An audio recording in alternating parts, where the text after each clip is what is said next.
Hi friends, welcome to my channel. ఈ రోజు మన ఛానల్లో పప్పన్నం చేసుకునే ప్రాసెస్ చూద్దాం. టీ గ్లాసు పెసరపప్పు, టీ గ్లాసు శనగపప్పు నానబెట్టుకుంటున్నాను.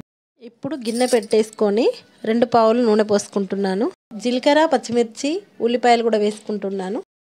2 కట్ చేసిన క్యారెట్లు, 2 చిక్కుడుకాయలు, 2 టమాటాలు కూడా వేసుకుంటున్నాను. ఇప్పుడు ముందుగా నానబెట్టుకున్న పప్పును కూడా వేసుకుంటున్నాను. ఇలా కలుపుకొని 2 నిమిషాలు గోలనివ్వాలి.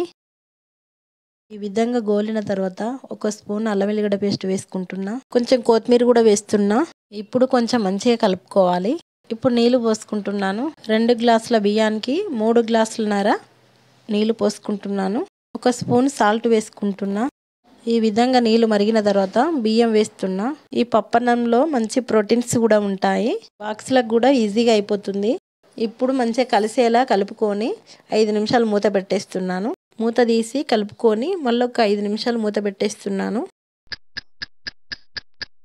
చూసారు కదా సింపుల్గా పప్పన్నం ఎలా రెడీ అయిందో.